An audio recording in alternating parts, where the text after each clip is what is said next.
Well, this is getting bounced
Good morning. Recording in progress.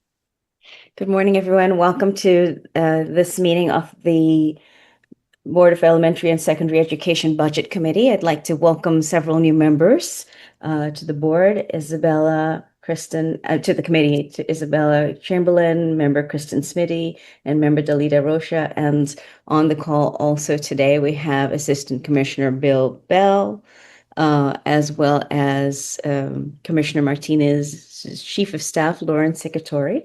Thank you all for joining us. As is our custom, this meeting is going to be recorded and live streamed.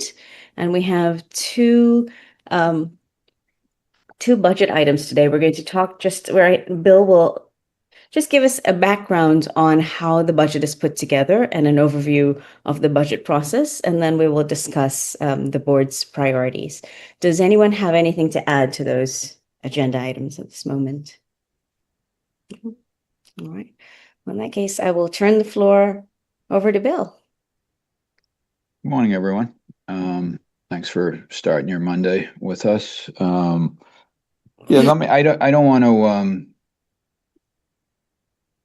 tell you things you already know, but let me just take a quick minute and just sort of ground us where we're at. So we're here now in the fall, November of the budget cycle year. Doesn't matter the year, the months are sort of what we measure by at the moment.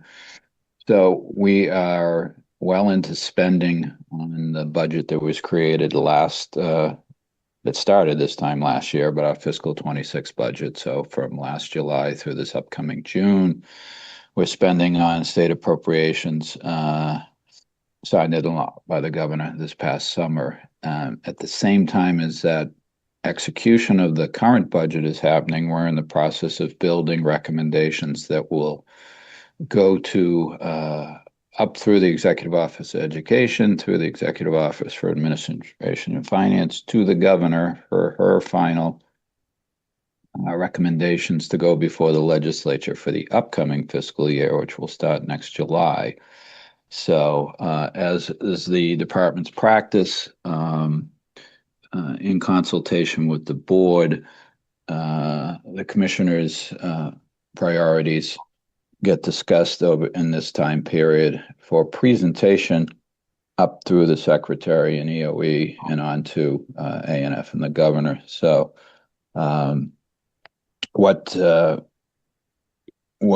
hoping to do to support you folks in discussing sort of budget priorities is give you a sense of where we are as an agency now, both from a state perspective. I can speak a little bit to sort of the federal picture, although obviously a lot of that is very much still up in the air. And then present the commissioner. Obviously, you've gotten to work with him closely in the few months he's been the commissioner. He's set forward some priorities that I know he's spoken to in different forums and probably in one-on-one meetings with you, but I'd like to go through an overview of the priority, not so much an appropriation level, because ultimately that gets determined by ANF, Executive Office for Administration and Finance. Sorry, I don't want to speak in code, but based on what they can support for available revenues. But I would like to present sort of some topical investment areas the commissioner is looking for support from the governor and ultimately the legislature. So as it relates to just generally where we are financially, public education is, I know folks have different perspectives as it relates to state education aid programs and what is known as the Chapter 70 Education Aid Program, which is the primary account. It's a formula that's developed in 1993 and has had some various iterations over that time. The most current iteration of Chapter 70 was signed into law in 2019. It's commonly referred to as the Student Opportunity Act, or you might hear it as SOA. But those were general law changes to Chapter 70, which is the section of the Mass General Laws that govern ed finance.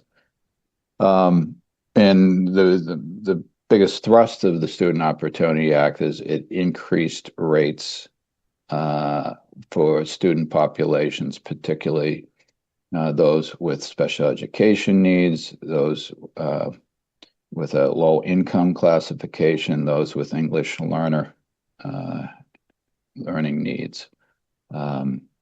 When originally designed, it was a schedule that it would increase those rates in a 7-year period. The timing of the SOA happened just as we were going into the COVID pandemic period. So what ended up happening is the first year the SOA was to be implemented, it wasn't because of the concerns around finances. So another year of the pre-SOA Chapter 70 rate program was done, and then the subsequent year, the governor and the legislature chose a 6-year to sort of catch up. They took a 7-year schedule and made it a 6-year schedule. I'll give you that background because we are in the process now of building what will be the 6th year. Fiscal year 27 is the 6th year of, so the highest rates that are called for in the formula would be presented to the legislature through the governor's office this coming winter. That process all starts with actually getting it, really starts at the local level with districts certifying their enrollment. So we are still working with school districts to get final certification of those numbers, generally due in early October, but it takes a few weeks to sort of for us to work with districts to make sure they're fully certified. Districts are comfortable. Yes, these are the students attending our schools and our seats. So we'll have the initial sort of run of that probably about a month or so from now. Early December is because we'll also get updated low income data that comes in at the very end of November. So that will be the single biggest area of our spending. As you know, just as a general statement, 94 to 95% of our total state spending is education aid programs. That's Chapter 70. That's the circuit breaker reimbursement program. Basically, state covering costs for high cost special education placements. That's what circuit breaker is fundamentally. Reimbursement programs for different streams of transportation, homeless transportation, regional transportation, non-residential vocational transportation.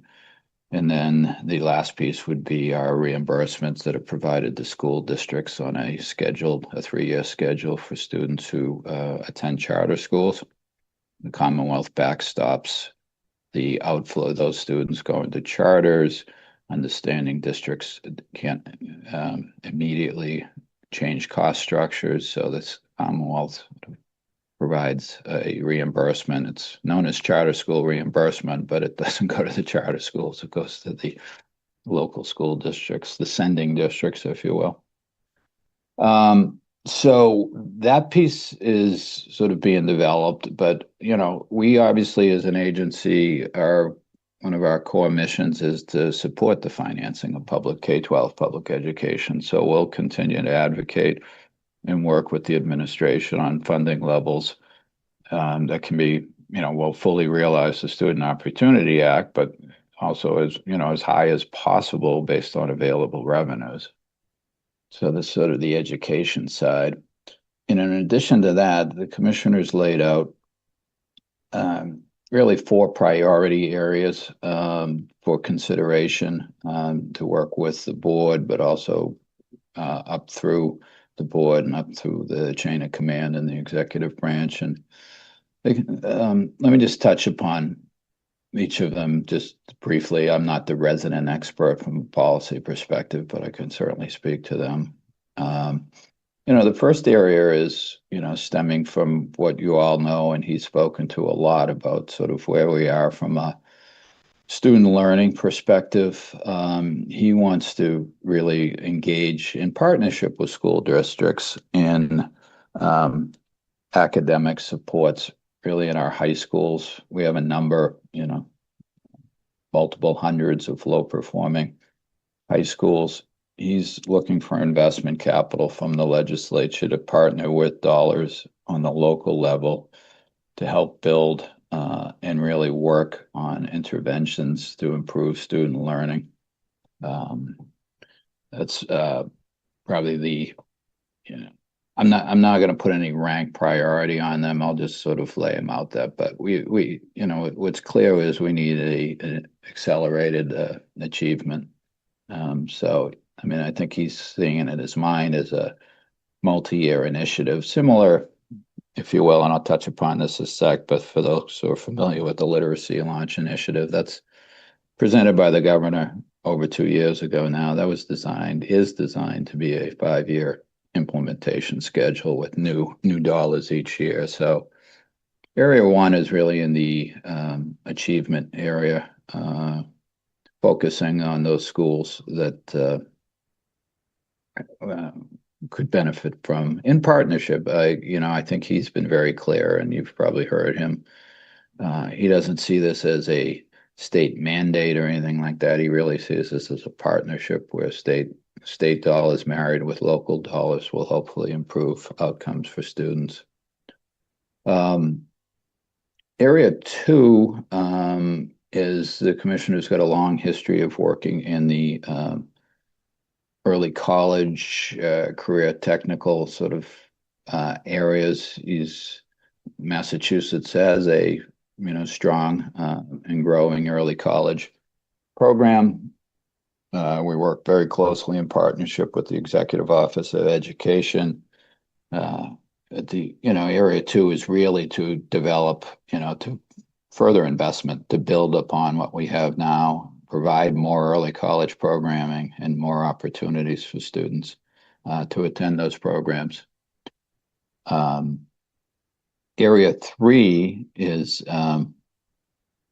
continuing to build upon our teacher diversity initiatives. We've worked hard over the last few years to build a more diversified education pipeline.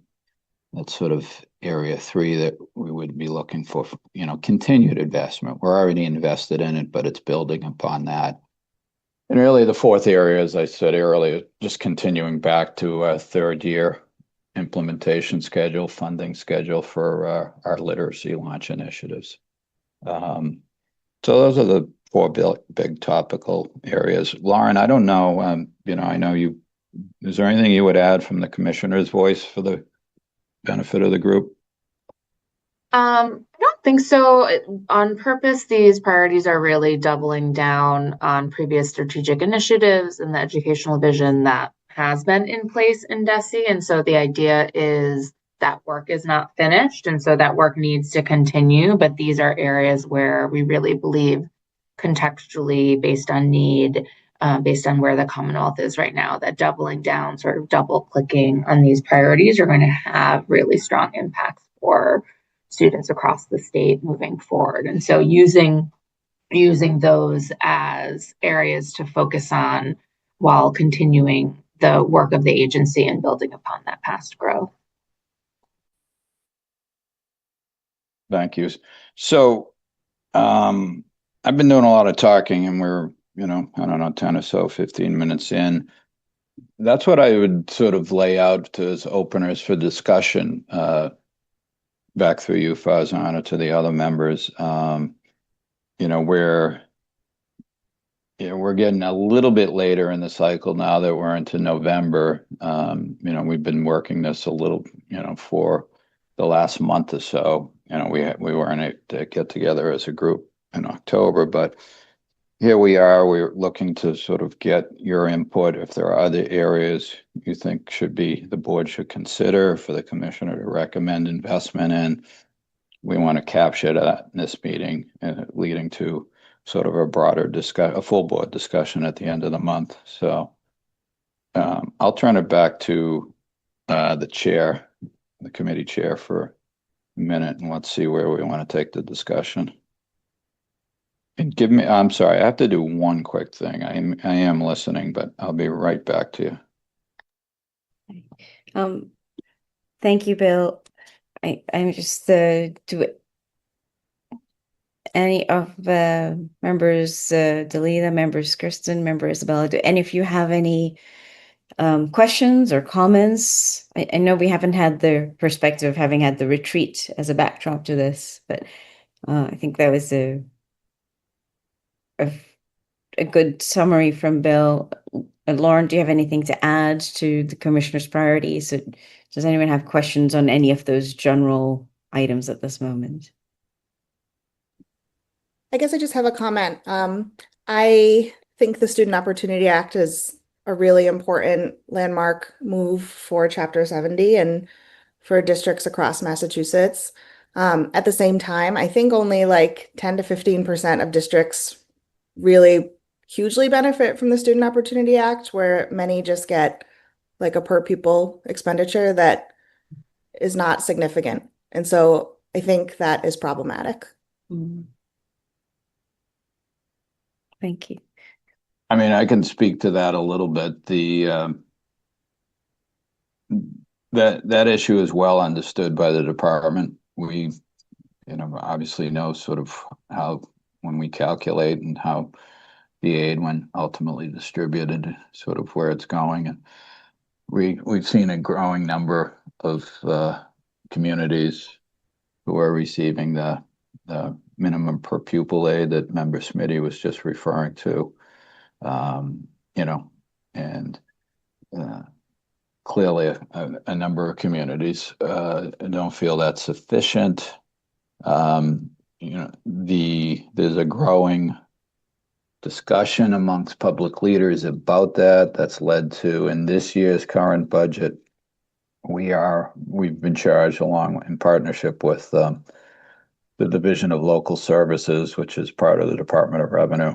It's basically their arm that sort of works directly with cities and towns, municipalities on issues related to local government finance. We're hosting public hearings. We've done 3. There are 2 more in-person ones to go, and there'll be a virtual one to conclude by early December, where we've been asked to particularly examine the question of local contributions. Those of you who understand the formula, just real quick, the formula works. It's a head count base. It's based on enrollment and population. And in the process of doing that, we, the state, BESE, along with data that feeds from other agencies, determine a cost of education in any given community, what your foundation budget should be to educate your students based on the census you have. That gets set, and then there's an overlay of sort of ability to afford that budget from a local revenue generation perspective. And so there are differing amounts that are paid in given districts. Many school districts have very little Chapter 70 aid, and a number of districts have a lot of Chapter 70 aid based on that wealth overlay. What's happened in the form through the growth in the Student Opportunity Act is those foundation budgets have grown, and that also means local governments have an increased cost requirement to afford that education, and there's concern about the growth in the foundation and the ability of local governments to generate sufficient revenue to cover their education costs, as well as all the other costs in a given municipal government. So that's where Member Smitty is speaking to that. We're doing these public hearings, but what it's primarily the charge is to just present information back to the legislature for consideration. I can't speak to, and the department can't speak to exactly what would be the next step if policymakers are going to reopen the Chapter 70 formula, look at different ways to fund across the 300 plus operating districts we have. But that's certainly an issue that's front and center, but it's going to end up being handled by sort of the folks who run the balance sheets of the Commonwealth, and we will certainly present all the data But we don't have an absolute controlling position on what plays forward.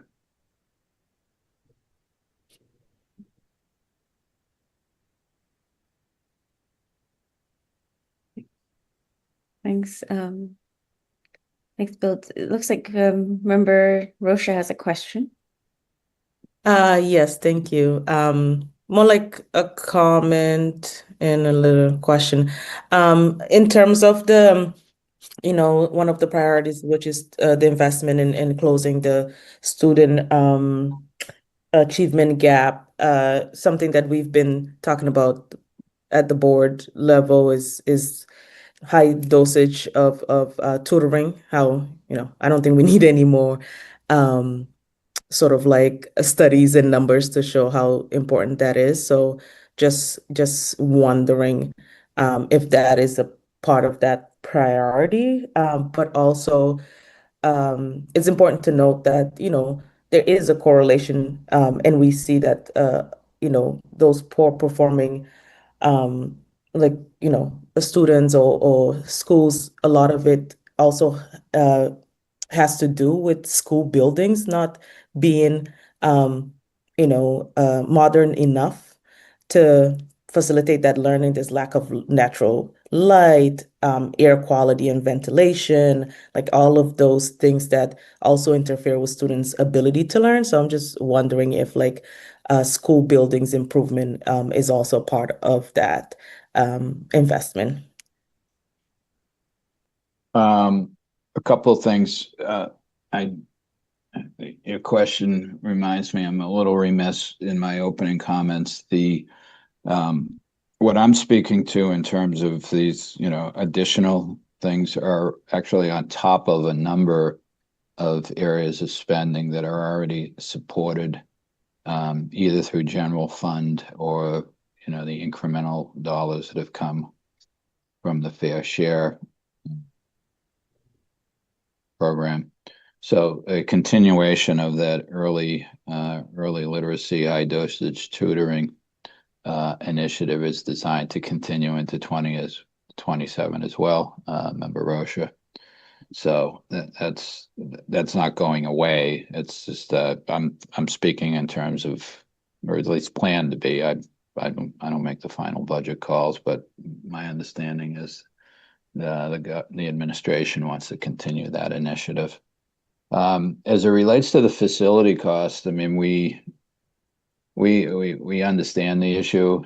At its core, though, BESE is not a funder of capital or operational maintenance activities in school departments and school systems. Years and years ago, there was a small program that was sort of run by the department. It was viewed as insufficient, and that's what led to the insufficiency and the need for more dollars is what's led to the Mass School Building Authority. Sorry. Separate independent state agency, chartered and has basically it's underneath the state treasurer's office. I'm probably telling you things you already know, but just grounding folks who don't. Has the ability to issue debt on behalf of the Commonwealth, and that's where the lion's share of building improvements and new school activities happening. We're very conscious of the discussion that there's a big gap between, building a new building and then just doing sort of improvements to existing buildings, where that's not necessarily where the MSBA plays a big role. We've been given over the years pockets of money over the past few years. Some of it through federal stimulus dollars that have expired, some of it through fair share dollars, whether it to be, HVAC heating grants that we've administered. There is a program right now that we're administering, the Green School Works program. That is funded with investments from the fair share dollars. We work in partnership with the environmental folks, the Mass Clean Energy Center, where the resident experts lie, and we've been working with them to move money to provide opportunities. But I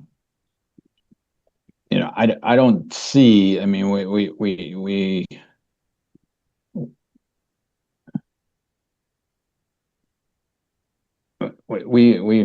I'm trying to figure out the best. Well, it doesn't matter. We're at the end of the day, I don't see us becoming a big operation and maintenance agency funder of local school systems. It's just sort of not in our charter, and frankly, we've been asked to do special projects here or there, but we're not going to end up being a big capital. But we understand the teaching and learning issue very much, Member Rocha. So, the thought is between MSBA and perhaps the Green School Works program, those are the places best suited for finding those dollars. But, there are a number of other things that continue on. I should just touch upon it. The Fair Share has done a number of wonderful things for the K-12 sector. That's where the full no cost to students apparent. That's where universal free meals comes from. It's also provided the opportunity to increase some reimbursement rates even higher in our circuit breaker and our transportation programs. It's provided growth for our adult learners in our adult and community learning service operations. So there's a number of investment areas that we also have some dollars around mental health systems and wraparound services. So I imagine those, I don't see those as not continuing on, if you will. They're already in the spending base, and pending some dramatic need to really reduce spending. And that's, we should say there is the environment out there, particularly with the federal uncertainty. If things are going to change dramatically, we don't know. We monitor closely the developments in DC, not just obviously the current shutdown, but also sort of, what next year's funding levels will be. And, it could affect BESE, but it also could have some pretty significant effects across the state government, particularly in the healthcare sector, where you've got over 50-60% of state spending. Just as a round number, we in the K-12 sector are approximately 13% to 14% of state spending. Significant, but at the not a majority position. But anyway, I'm bleeding on a little bit. I need to hear back from you guys where our priorities need to be.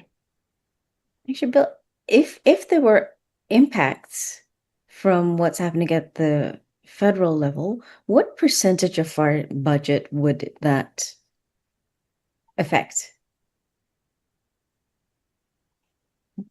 Well, the short answer is it depends what's impacted. But if we we spent the late summer, early fall, in a lot of back and forth with the federal government around a couple of federal grant programs funded under the Elementary and Secondary Education Act, the federal law.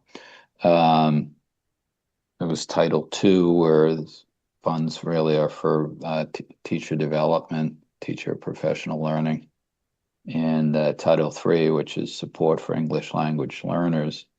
And then there were smaller components of Title IV, which has sort of a smaller but sort of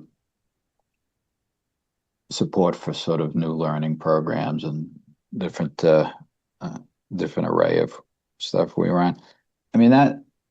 Those are real dollars. But our most significant federal dollars are in Title I and IDEA, and Individuals with Disability Education Act, IDEA. There you're talking over, you're talking $600 million worth of funding. I don't think anyone is projecting that is in danger at the federal level. There is some concern about whether Title II and Title IV, those, we're talking, and there've been discussions about potential some adult ed funding. We're getting up over $100 million when you put those programs together. So we watch those carefully because even though they're not the biggest, and most of those dollars are basically grant pass-throughs to school districts. For the most part, we do some state related initiatives, which more or less find their way to districts anyway, but they're sort of initiatives we run at the state level. And we have some administrative costs, so we have staff. As you know, over 50% of the agency is funded with federal dollars. So if there is any changes in the levels of funding from federal grant programs, that could have an effect on us. But, we watch it closely, and so far, so good. Thank you.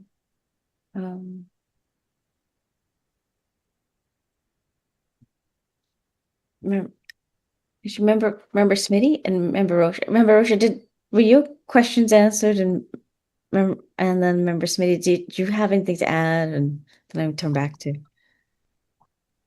and then I'll turn back to Member Chamberlain too. Not at this time. Thank you, though, Farzana.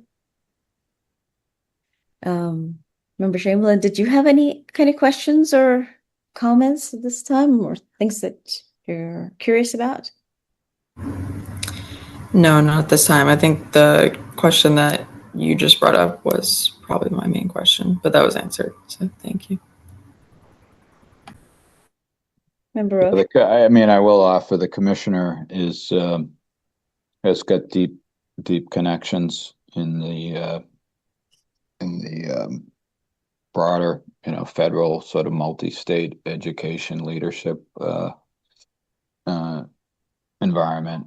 So he's lends his voice off in there and is sort of well plugged in. So we monitor there, but obviously Congress just got to get back to work and sort of start working on what would be its federal fiscal 26 budget, which should have started last October, a month ago, I shouldn't call, and run through next September, but that hasn't happened yet. So, and just so I think folks know this, and it can get confusing, but the dollars we have from US Ed to run all of our education grant programs right now this school year were actually appropriated last year. Education funding in the US is forward funded, if you will. So what we're talking about, in the Congress getting back and developing a 26 budget is really for awards that we would be making next summer to start the school year 26-27 school year. Obviously, the earlier we know what's going on can help because we fully understand, for the most part, municipal school systems are a constituent agency of a broader municipal government. Developing budgets for those school systems is, will be happening more or less on the same schedule that the state is building its budget. So the sooner local officials have information about sort of potential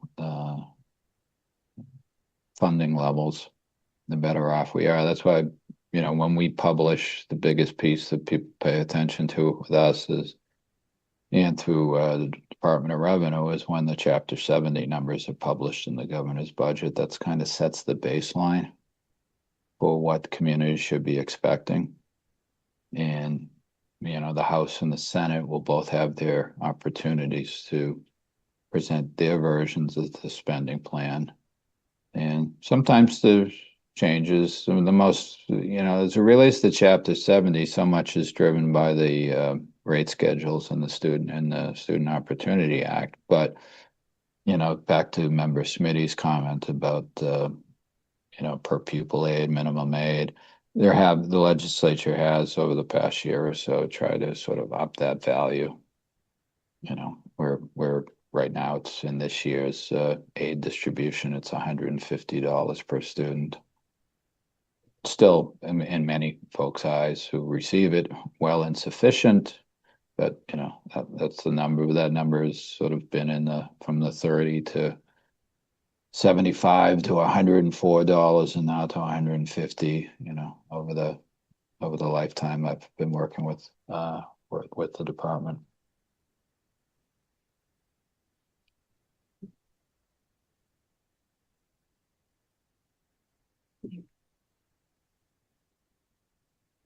But I guess I would say back through the chair, we're hopeful the sort of investment agenda that the commissioner has laid out. I know he wants to, he'll be speaking on an ongoing basis with you, but you as a budget committee would be supportive of that investment. We could sort of work to put that sort of as a memo to for the full board, and ultimately allow the commissioner then to move forward, sort of advancing with full board support those areas of investment. Sorry, Member Mohammed, I cut you off. That's all right. Thank you. I think your perspective and your knowledge are incredibly helpful to have for all of us as a backdrop to our discussions. But I know that we had sent around in previous years, the outcome of our discussion today is usually a memo that we present to the board in support of the budget priorities of the commissioner. This is also a chance and an opportunity for the budget committee members as well as board members to kind of weigh in on those priorities or highlight areas not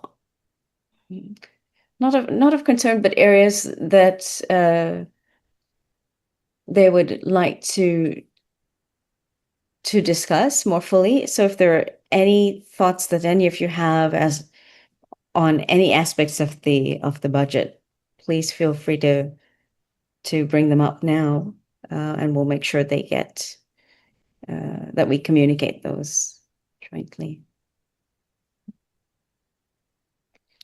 Member Smitty, and I know, I'm sorry. I feel like a broken record, but absolutely.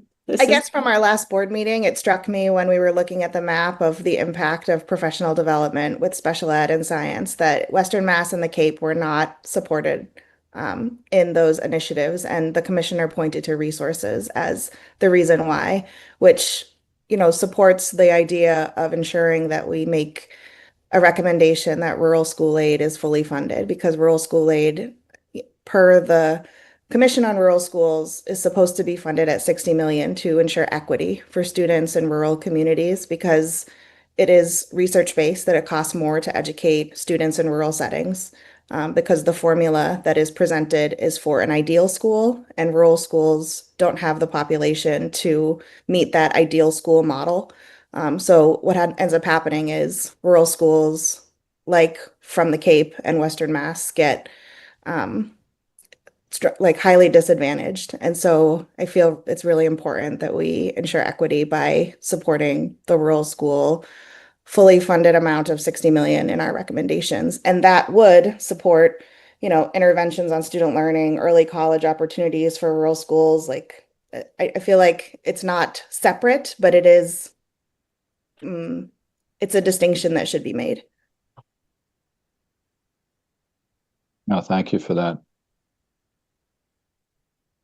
Bill, is that largely just driven at the moment because of enrollments and per pupil figures?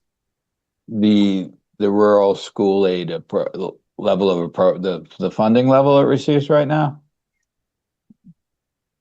Is that what you're asking? Is that what's driven? Yeah, is it? I mean, this is my perspective. I mean, rural school aid is basically developed over, what I talked about earlier in response to member Smitty, that at the end of the day, the Chapter 70 formula, to use your words, member Smitty, isn't meeting the non-ideal schools that you've administered and run and sort of live around now. So, it started with a legislative initiative, and was funded at certain levels based on what folks thought they could afford. Yeah, it's never come to that the $60 million figure. But I think the real discussion is there a way to sort of, within the overall formula, to sort of address, because rural school aid wouldn't need to, it's kind of a wraparound that's developed as a result of people's concerns with the formula and where it, and primarily, west of Worcester, but there are other pockets. There are other rural schools that are in the formula distribution as well.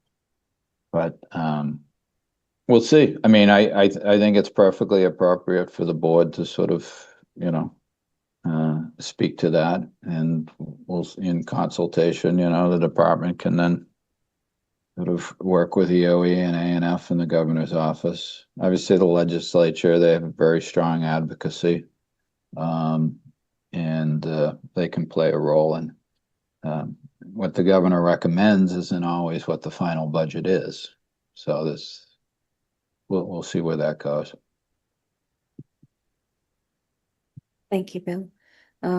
Member Rocha, Member Chamberlain, but Member Spinney, did that address? Yes, thank you. Okay. Member Rocha, anything to add? No, not really. She was really hoping I had 45 million in that pocket. But she's being In our polite. scope, I'm okay with how things are going right now. But if you had 45 million to allocate, I would not be mad about that. Thank you, Bill. Yeah, I only can do so much. Understood. He has a magic spreadsheet, but I'm a cog in the wheel. but an important cog. We'll see. Well, and just to emphasize the disparity, sorry, to take 30 more seconds. So rural school aid was so the schools that receive rural school aid were just notified last week how much they received, whereas, the fiscal year started July 1st. And so to plan a budget responsibly with an amount that you don't know if you're even getting, which is 25% of what it actually should be, is just not sustainable. So that's all I'm going to say about that. Thank you. We'll continue to work to try to, whatever the outcome is for 27, to be timely and doing the calculations and getting the funding released. Yeah, I mean, unfortunately, it actually ticked down this current year. It ticked down $1 million, but that didn't. I mean, I'm in a no blame business because it doesn't get you anywhere. But at the end of the day, that started at not 60 but 16 last year, and then ultimately, for whatever reasons, ended up 15 when it was presented back to the governor. But we understand the issue as it relates to the execution and letting folks know that what the awards would look like. And unfortunately, each year that slightly, just the way the formula is that's appropriated in the law, or it's spelled out in the law that leads to the appropriation, sometimes it changes a little bit. There's some adds and deletes, and that also creates a little concern too. So yeah, a lot of concern if you're not on the list anymore. Agreed. And I've had 4 superintendents call me to say that they have to make 3+ staff cuts because it was not what they expected, which is, not good for kids at this point. So thank you. We'll stop speaking. Thank you. Thank you for your input. Member Chamberlain, any questions, anything to add? No, nothing to add at this time. Thank you. Member Osha? Anything? No, I don't think I have anything at this moment. Well, Lauren, is there anything that you would like to weigh in on at all, and from your perspective? No, I was just going to say, you mentioned it earlier, supposed to have the board retreat on Friday, and obviously the commissioner was going to go through priorities in depth there because we weren't able to do that. We'll be doing that in your commissioner meetings as well, so that we are still ready in December to do that real more public at the board meeting approach to all of those priorities. So if you any questions and color commentary and hearing more and weighing in and giving your thoughts on what those priorities could really look like and how to bring them to life, we'll spend time over the next 2 months doing that too. So just wanted to let you know, rest assured, anything you think of in the interim, feel free to reach out to us too, and we can prep to have those conversations with you. No, thank you. And I know Assistant Commissioner Bill and you all work very closely together to make sure that the budget does reflect those priorities for the commissioner. So I think we can certainly that level of comfort with it, and it would have been ideal to have the retreat before this meeting, but I think we all have some notion of what those priorities are. So thank you. I just want to ask before we wrap up, does anyone have anything to add? Any questions? We will, of course, the next step after this will be we'll put together just a report of our discussions here. We'll present those to the board next week. That will be an additional chance for people to add any detail to comments that were brought up here. But if there's anything else you want to bring up, please feel free to do so right now. And if nothing else, then Bill, anything to close with? No, just I always appreciate the dialogue and getting additional perspectives, I guess, to support you as the chair. I mean, the memo from the budget committee to the full board, if we can be helping to sort of shape that, Madam Chair, just let us. We're happy to do that. I'm happy to whatever the committee needs to support coming up on the meeting at the end of the month. Just let us know. All right. Thank you very much. All right. Well, if I think if anyone hasn't, let's call for anything to add. If not, I think we can adjourn. And I mean, obviously, the commissioner's your first stop at any point, but if it can be helpful, myself or any member of the sort of finance team at BESE on topics, if you want to learn more about, just reach out. The world of school finance is reasonably complex. It's on some level simple, but it's really actually quite complex, sort of when it comes down to how the calculations are done. And if it's helpful for you as in your stewardship and your learning and your leadership on the board, just let us know. And I'll echo that, because I think at one point, Bill, you had gone over the budget spreadsheet and kind of talked through the different components of that budget, and I had found that incredibly helpful. And so if any of my colleagues here would find that helpful, I would definitely recommend sitting down with Bill at some point. And I'd recommend sitting down with others who actually know it better than I do. But but I'd be happy to sit down at any point. All right. Well, thank you all for your time this morning, and I'll look forward to seeing you all next week. All right. Thank you. Thank you very much, everyone. Thank you. Have a great day. Okay, take care of yourselves. Bye-bye.